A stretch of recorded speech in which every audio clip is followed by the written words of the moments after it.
the president's challenger was also in New York, also facing some difficult questions. How do you stay in shape? Do you eat something? Do you have a routine? Do you run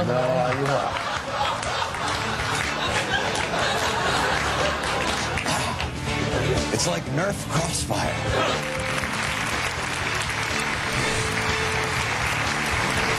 Welcome back to Crossfire. As both of our loyal viewers, of course, know, our show is all about left versus white, black versus white, paper versus plastic, Red Sox against the Yankees. That's why every day we have two guests with their own unique perspective on the news. But today, Crossfire is very different. We have just one guest. He's either the funniest smart guy on TV or the smartest funny man. We'll find out which in a minute. But he's certainly an Emmy Award winner, the host of Comedy Central's Daily Show, and the co-author of the new mega bestseller, America the Book, A Citizen's Guide to Inaction, at your bookstores everywhere. Ladies and gentlemen, welcome to the Crossfire, Jon Stewart. Thank you. Thank you very much. It's very kind of you to say. Now what? Can I say something very quickly? Why do we have to fight? The two of you, can't we just say something nice about John Kerry right now? I like John. I care about John Kerry. And something about President Bush. He'll be unemployed soon. I failed the See, I made the effort anyway. No, actually, I knew Bush in Texas a little bit, and truth is, he's actually a great guy. He's not a very good president, but he's actually a very good person. I don't think you should have to hate to oppose somebody, but it makes it easier. Why do you argue? The two of you, I hate to see it. We enjoy it. Let me ask you a question. Wait, let me ask you a question first. All right. Is John Kerry really the best? I mean, I think, John Kerry's not a terrible guy. Is he the best? Like, I thought Lincoln was good. Is he the best the Democrats can do?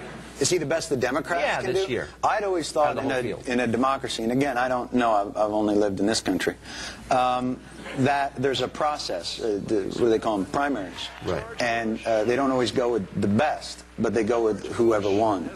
So is he the best? According to the process. Right, but of the 9 guys running, who do you think was best? Do you think he was the best? The most impressive? The most impressive? Yeah. I thought Al Sharpton was very impressive. I enjoyed his way of speaking. I think oftentimes the person that knows they can't win is allowed to speak the most freely, and because otherwise shows with titles such as Crossfire, or Hardball, or I'm going to kick your ass, or we'll jump on it.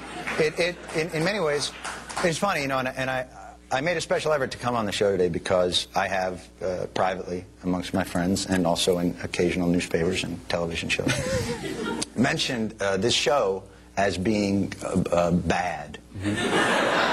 And I felt that wasn't fair, and I should come here and tell you that I don't. It's not so much that it's bad as it's hurting America. So I wanted to come here today and say, wait. Here's just what I wanted to tell you guys. Yeah. Stop. Stop hurting America. Okay, now and come work for us, because we, as the people. How do you pay? The people, not well. Better than CNN, I'm sure. But you can sleep at night. See, the thing is, we need your help. Right now you're helping the politicians and the corporations, and we're left out there to mow our lawns. You just said we're too rough on them when they make mistakes. No, you're not too rough on them. You're part of their strategies. You're partisan, what do you call it, hacks. Wait, John, let me tell you something valuable that I think we do that I'd like to see you do. Something valuable? Yeah, no, it's nice when politicians, and I'll tell you, when politicians come on, yeah, it's nice to get them to try and answer the question. And in order to do that, we try and ask them pointed questions. I want to contrast our questions with some questions you asked John Kerry recently. If you want to compare your show to a comedy show, you're more than welcome to.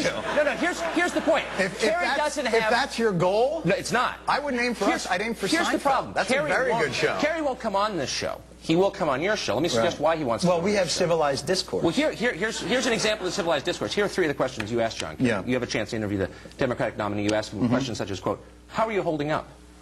Is it hard not to take the attacks personally? Yeah. Have you ever flip-flopped, et cetera, et cetera? Yeah. Didn't you feel like you got the chance to interview the guy? Why not ask him a real question instead of just suck up to him?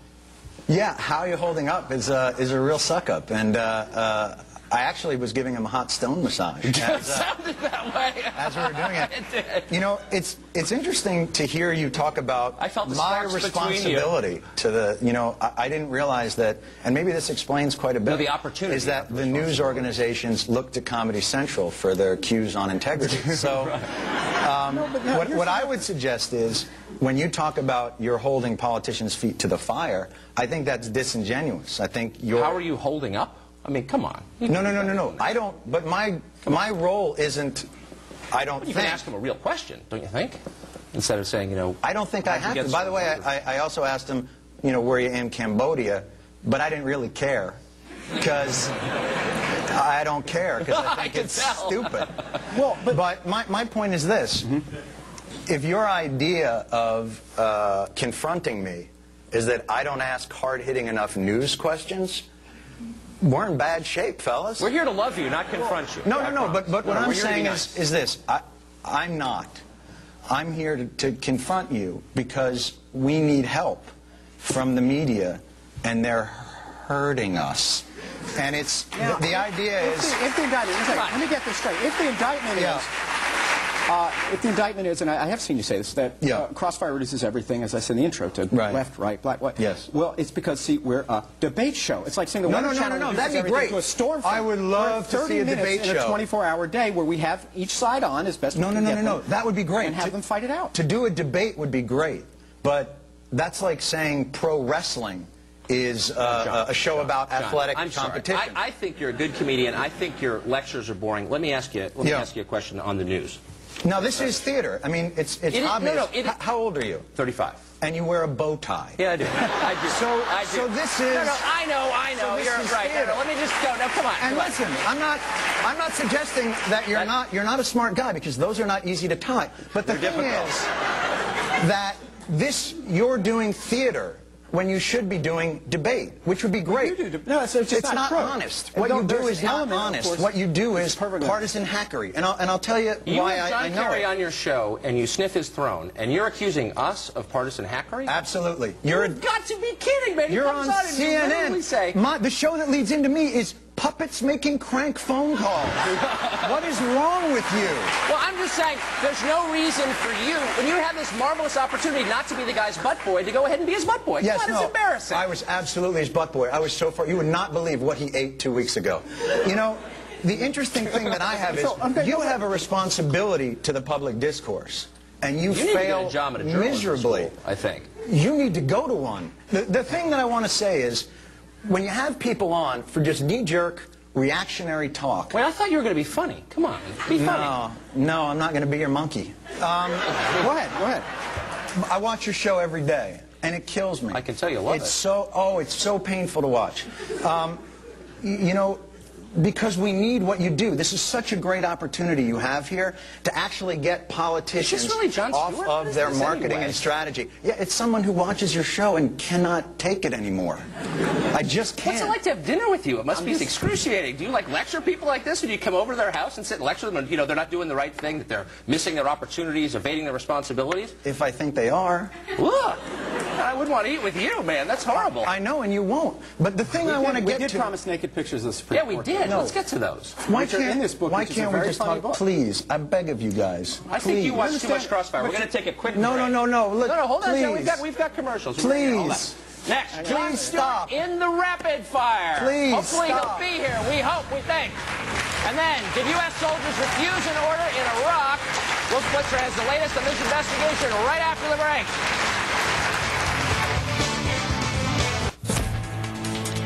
I'm Wolf Blitzer in Washington. Coming up at the top of the hour, the Pentagon investigates a report that U.S. soldiers refused to go on a dangerous mission in Iraq. We'll have details. In medical news, the FDA prescribes a strongly worded label on antidepressant drugs. And why some experts think the flu vaccine shortage is a grim warning about U.S. vulnerability to bioterrorism. All those stories, much more, only minutes away on Wolf Blitzer Reports. Now back to Crossfire.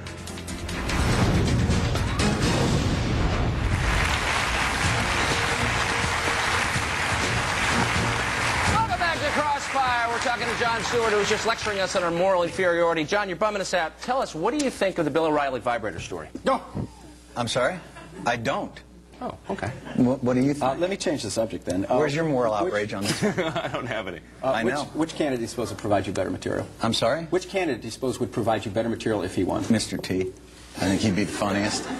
Would you have a stake in it that way, not just a citizen, but as a professional comic? Right. Which I hold to be much more important than as a citizen. Well, there you go. Well, who would provide you better material, do you suppose? I don't really know. It's kind of not how we look at it. We look at the absurdity of the system provides us the most material, and that is best served by sort of the theater of it all, you know, which, by the way, thank you both, because it's been helpful. But if Kerry gets elected, is it good? I mean, you said you're voting for him. You obviously support him. It's clear. Will it be harder for you to mock his administration if he becomes president?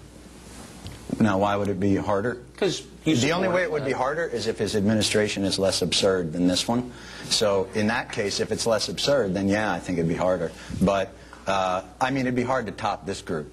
I mean, quite frankly, in terms of absurdity and their world matching up to the one that, you know, it was interesting.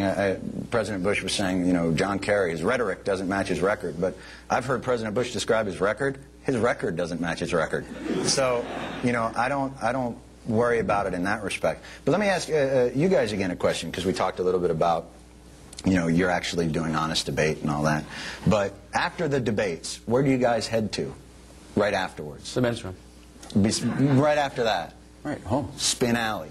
Home? No, Spin Alley. What are you talking about? I mean, at these debates? Yeah, you go to Spin Alley, the place called Spin Alley. Now, don't you think that for people watching at home, that's kind of a drag, that you're literally walking to a place called Deception Lane? Like, it's Spin Alley. It's don't you see, that's the issue I'm trying to talk to you guys. I actually believe, I had a lot of friends who worked for President Bush. I went to college with Neither of us was ever in the spin room, actually. No, I did. I went to Larry King show. They actually believe what they're saying. They want to persuade you. That's what they're trying to do by spinning. But I don't doubt for a minute these people who work for President Bush, who I disagree with and everything, they believe that stuff, John. This is not a lie or deception at all. I think they believe in him. I think they believe, just like I believe in my guys. I think they believe President Bush would do a better job, and I believe the Kerry guys believe President Kerry would do a better job. But what I believe is they're not making honest arguments. So what they're doing is, in their mind, the ends justify the means. I hate this show at all. I do think you're more fun on your show. Just my opinion. But okay, Jon Stewart goes one-on-one with his fans. You're as big a dick on your show as you are on any show. Now you're getting into it. I like that. Yeah. Okay, we'll be right back. Eastern.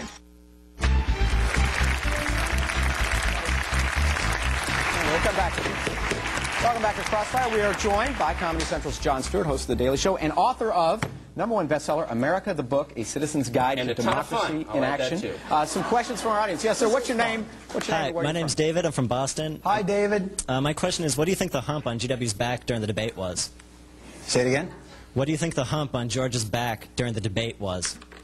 The hump on his back? Oh, you're not familiar? This is a left-wing conspiracy theory. Can I take this one? Yeah, please. It was nothing. His suit was puckering. A lot of people believe he had one of these in his ear. If he was being fed lines by Karl Rove, he would not have been so inarticulate, guys. It's a myth. It's not true. There's this huge myth out on the left about this. Mr. Jon Stewart. Yes, ma'am. Renee from Texas. Why do you think it's hard or difficult or impossible for politicians to answer a straight, simple question? I don't think it's hard. I just think that nobody holds their feet to the fire to do it, so they don't have to. They get to come on, you know, shows that don't. Were they too easy on them? Yeah. Not easy. How you holding up and began stuff by like saying that? we were too hard on people and too difficult or contentious. And I think you're, yeah. All right, Jon Stewart, come back soon. Jon Stewart, good of you to join us. Thank you very much. The book is America, A Citizen's Guide to Democracy in Action. From the left, I am Paul Begala. That's it for Crossfire. And from the right, I'm Tucker Carlson. Have a great weekend. See you Monday. Oh, that was great.